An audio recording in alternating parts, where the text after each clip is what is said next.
이사야서 21장 11절부터 마지막 17절까지 함께 보겠습니다.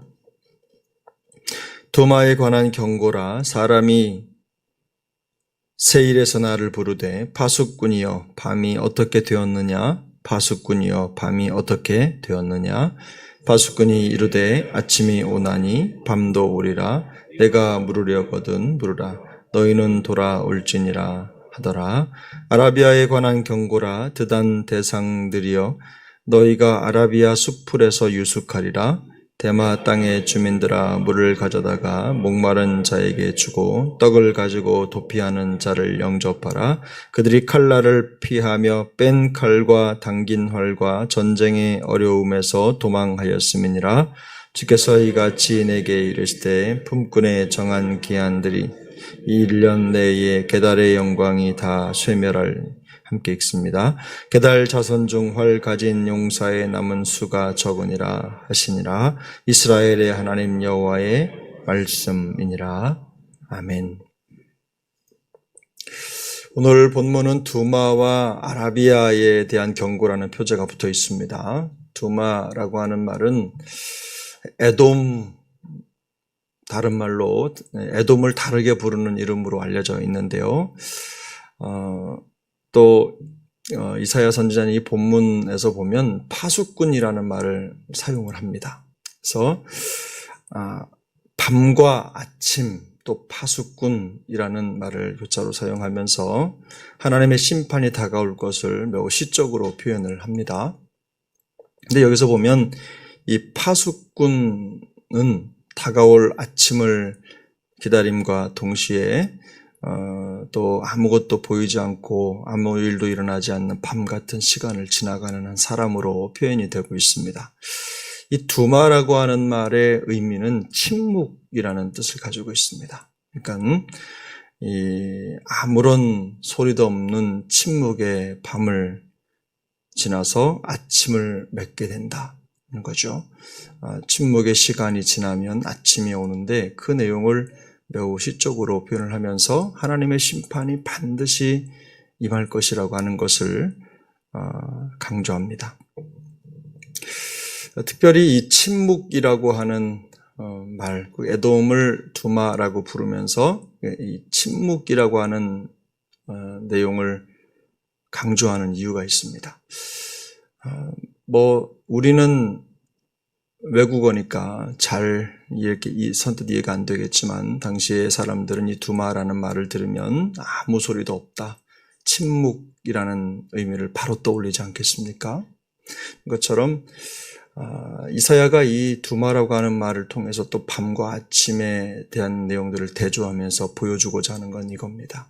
당시에 하나님께서 아무런 일도 하지 않는 것처럼 세상의 역사를 가만히 내버려 두고 계신데 하나님이 개입하셔서 어떤 역사를 이루는 것 같지 않은 그런 아주 조용한 시간, 침묵의 시간을 지나고 있지만 하나님의 역사는 그럼에도 불구하고 계속해서 운행되고 있다는 것을 말하는 겁니다. 우리가 하나님을 느끼든 느끼지 못하든 우리가 하나님의 존재를, 세상 사람들이 하나님의 존재를 인정하든 인정하지 못하든 또 하나님이 계신지 아니 계신지 우리가 그것을, 그 현상을 느끼지 못하든 느끼든 하나님은 쉬지 않고 일하신다. 하나님은 역사하신다. 라는 것을 강조하고 있는 거죠. 그래서 하나님이 하시는 일이 느껴지지 않는 이 침묵의 시간에도 결국 하나님의 역사가 계속 진행되고 있을 뿐만 아니라 하나님은 그 역사를 이끌어 가신다라는 것을 말하는 겁니다. 그리고 성도는 이 침묵의 시간이 지나갈 때, 그럴 때에도 혹시 어떻게 해야 되죠? 기다림이라고 하는 인내의 힘이 필요하다는 겁니다. 인생의 개인 역사를 보더라도 하나님의 역사가 기도하면 금방금방 나타나는 그런 때가 있는 것 같지만 또 어떨 때는 아무리 기도해도 하나님이 아무런 말씀도 아니하시고 또 하나님의 역사가 보이지 않는 것 같은 시간이 흘러갈 때가 있다는 겁니다. 그럴 때도 우리 하나님의 사람들은 어떻게 해야 됩니까? 하나님은 일하신다. 하나님은 여전히 일하고 계시다. 그러므로 하나님의 때가 나타날 때까지, 아침이 이를 때까지, 하나님의 뜻이 선명히 보일 때까지 우리는 묵묵히 참고 기다리며 주님의 때를 기다려야 한다라는 것을 말씀하고 있는 것입니다. 우리 모두에게 이런 인내가 있길 바랍니다. 또 개인적으로, 국가적으로 혹은 교회적으로 모든 침묵의 시간이 흘러간다고 하더라도 우리 하나님은 결코 쉬고 계시지 않다. 하나님의 그 때를 지금도 준비해 가고 계시다는 것, 그 사실을 명심하고 매 순간 하나님을 기다리는 우리 모두가 될 수 있길 바랍니다. 13절부터는 아라비아에 대한 경고의 말씀입니다. 이 본문의 배경은 역시 유다를 무너뜨린 아수르 군대죠. 아수르 군대에 의해서 아라비아의 아마도 그쪽을 지나가고 있는 상인들이나 또 유목민들을 대상으로 하는 것 같아요. 이 아수르 군대의 힘이 어떤 나라뿐만 아니라 그 땅에 살고 있는 모든 민족에게까지 다 미친다는 것을 말하는 겁니다. 그들도 어려움을 겪게 되겠죠. 전쟁의 어려움. 이 게달이라고 하는 것은 아라비아 북쪽에 있는 유명한 오아시스를 말하는데요.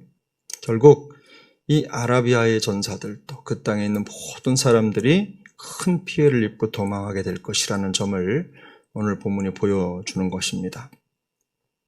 선지자의 논지는 이겁니다. 이 모든 일을 일어나게 하시는 분이 누구냐? 바로 하나님이시라는 거예요. 결국엔 이 두마든 아라비아든 하나님의 역사와는 상관없는 삶을 살아가는 것 같은 이방인들 아닙니까? 또 하나님의 백성을 둘러싸고 있는 그런 이방인들, 또 하나님을 모르는 사람들임에도 불구하고 그런 사람들의 역사 역시 다 하나님의 예언 속에 담겨져 있는 겁니다. 그래서 하나님의 예언이 그 모든 것들을 보여주고 또 그 예언을 통해서 그들의 역사도 진행된다는 것을 이 선지자가 강조하는 거죠.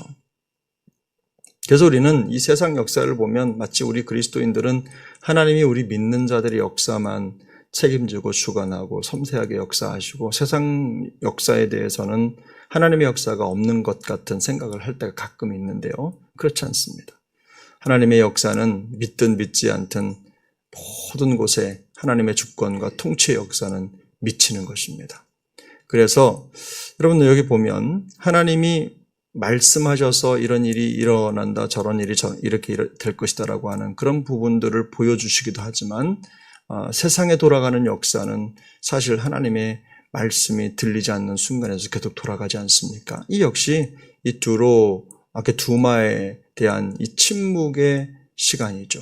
침묵의 밤을 말하는 것하고 똑같습니다. 그래서 이 아라비아에 관련된 이 예언의 말씀도 하나님이 말씀하신 대로 성취된다는 것을 선지자는 강조합니다. 그래서 결국 우리가 이런 본문을 통해서 우리가 마음속에 새겨야 될 아주 중요한 교훈들은 그겁니다. 하나님께서 아무 말씀도 하지 않고 계신 것 같아도 하나님의 역사는 돌아가고 또 오늘 본문 여기 13절 이하에 보면 중간에 16절에 주께서 이같이 내게 이르시되 그랬는데 이 말씀 뭐냐면 하나님께서 이와 같이 말씀하셨다라는 뜻이고 그 본문의 끝이 이 모든 것이 이스라엘의 하나님 여호와의 말씀이라는 내용이 담겨 있습니다. 뭐냐면 이 세상의 모든 역사가 역시 하나님이 말씀하신 대로 그대로 이루어진다라는 겁니다. 하나님의 역사를 그리고 있는 거죠. 그래서 여러분 이 세상의 모든 일은 하나님의 통치 아래 있다라는 것을 이 선지자가 강조하는 부분입니다. 그러므로 우리가 미처 하나님의 살아계심이 감지되지 않고 또 이 세상 가운데 마치 길을 잃은 사람처럼 있다고 하더라도 하나님은 아무 일도 안 하시는 것이 아닙니다. 하나님은 끊임없이 우리에게 말씀하시고 또 우리 가운데 역사하시는 하나님이신 줄로 믿습니다. 여러분, 우리 성도들이 이런 밤 같은 시간, 침묵의 시간을 지날 때 그때 기억해야 될 것이 있습니다. 하나님의 역사는요, 커다란 역사들, 커다란 일들을 통해서만 우리에게 나타나는 게 아니죠.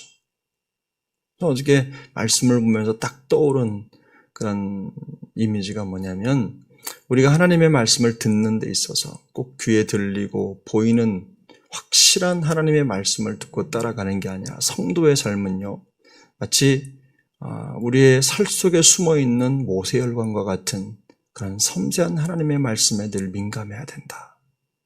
그래야지만 우리의 삶의 모든 영역에 생명이 전해지는 거예요.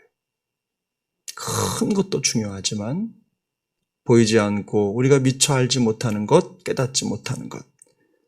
그러나 그럼에도 불구하고 하나님은 모든 우리의 삶의 영역에 쉴 새 없이 말씀하시고 또 모든 것을 운행해 가신다. 그래서 하나님의 말씀이 우리 삶의 모든 영역에 곳곳에 흘러갈 수 있도록 우리가 늘 항상 우리의 영적인 귀를 열고 하나님의 세미한 음성에 귀를 기울여야 되는 것입니다. 그렇게 될 때 우리 인생이 하나님이 의도하신 대로, 우리의 생각과 의도가 아니라 하나님의 의도하신 대로 생명이 있게 진행되는 것입니다. 시편 72편 8절 보면 그가 바다에서부터 바다까지와 강에서부터 땅 끝까지 다스리리니 라고 노래합니다. 뿐만 아니라 시편 89편 9절에도 보면 주께서 바다의 파도를 다스리시며 그 파도가 일어날 때에 잔잔하게 하시나이다 라고 말씀합니다. 그러니까 이 세상에 하나님의 허락 없이 운행되고 진행되는 것은 아무것도 없다는 것을 우리가 기억해야 되는 겁니다. 믿는 자들뿐만 아니라 세상의 모든 사람들은 사실은 이 곤경에 처하면 제일 먼저 뭔가 도움이 될 만한 어떤 것을 찾고 또 인간의 힘을 의지하죠. 눈에 보이는 걸 의지하게 돼 있어요.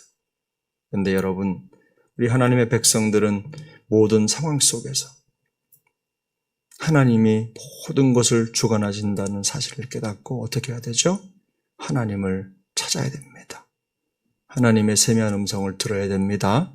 그 음성을 듣고 하나님을 바라보는 것, 또 침묵 속에서도 온 세상을 통치하시는 그 살아계신 하나님을 느끼고 깨닫고 의지하는 것, 바로 그것이 우리가 살 길인 줄로 믿습니다. 그래서 오늘 하루도 오직 주님만 바라보며 주님의 도우심을 의지하고 끝까지 승리하는 우리 모두가 될 수 있기를 예수님의 이름으로 축복합니다. 기도하겠습니다. 내려오신 하나님 아버지 감사합니다. 오늘도 우리에게 복된 한날을 허락하시고 또 침묵 속에서 또 밤이 지나면 아침이 오는 것처럼 항상 우리 주님을 기다리며 주님을 의지하며 살아갈 수 있는 한날을 허락해 주신 것을 감사합니다. 오늘도 믿음으로 승리케 하여 주옵시고 하나님의 음성이 들리지 않을 그때에도 또 우리가 하나님을 느끼지 못할 그때에도 우리 하나님은 여전히 일하고 계시며 역사하며 이 온 세상 만물을 주관하시고 주권적으로 통치하시는 분이심을 알게 하여 주옵소서. 그런 믿음으로 승리하는 한날이 되게 하여 주옵소서. 감사드리며 존귀하신 예수님의 이름으로 기도하옵나이다. 아멘. 하늘에 계신 우리 아버지여, 이름이 거룩히 여김을 받으시오며 나라가 임하시오며 뜻이 하늘에서 이루어진 것 같이 땅에서도 이루어지이다. 오늘 우리에게 일용할 양식을 주시옵고 우리가 우리에게 죄 지은 자를 사하여 준 것 같이 우리 죄를 사하여 주시옵고 우리를 시험에 들게 하지 마시옵고 다만 악에서 구하시옵소서. 나라와 권세와 영광이 아버지께 영원히 있사옵나이다. 아멘.